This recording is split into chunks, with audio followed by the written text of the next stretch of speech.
আসসালামু আলাইকুম এভরিওয়ান, আপনারা সবাই কেমন আছেন? আশা করছি সবাই ভালো আছেন। হঠাৎ করে আব্বু দোকান থেকে বুট, পেঁয়াজ, আলুর চপ এগুলো নিয়ে আসছে মুড়ি মাখা খাওয়ার জন্য।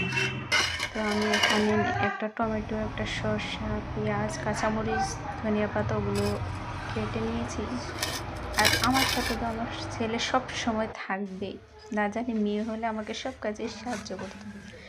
তো আপনাদের সাথে বকবক করতে করতে আমার এখানে এগুলো কাটা হয়ে গেছে। তো এখন আমি এগুলো মাখবো। এগুলো আমি একটা বলের মধ্যে ঢেলে নিয়েছি। তো এটার মধ্যে এখন আমি দিয়ে দেবো হচ্ছে ওই যে আলুর চপ, পেঁয়াজ ওগুলো ভাঙকে আমি এখন দিয়ে দিচ্ছি। তো এগুলো ভালোভাবে মিক্স করে তারপর হচ্ছে গিয়ে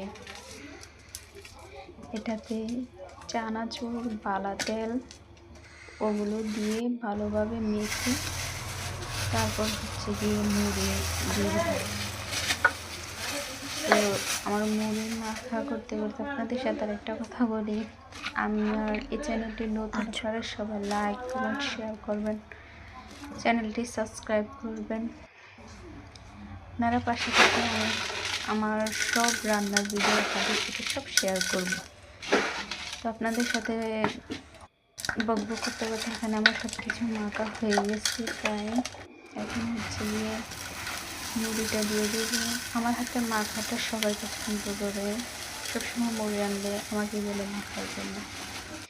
তো আপনাদেরকেও একদিন যদি খাওয়াতে পারতাম তাহলে আপনারা বিশ্বাস করতেন। তো এখন এইগুলো জায়গা হচ্ছে না, আমি আবার আরেকটা বড় বলে ঢেলে নিচ্ছি।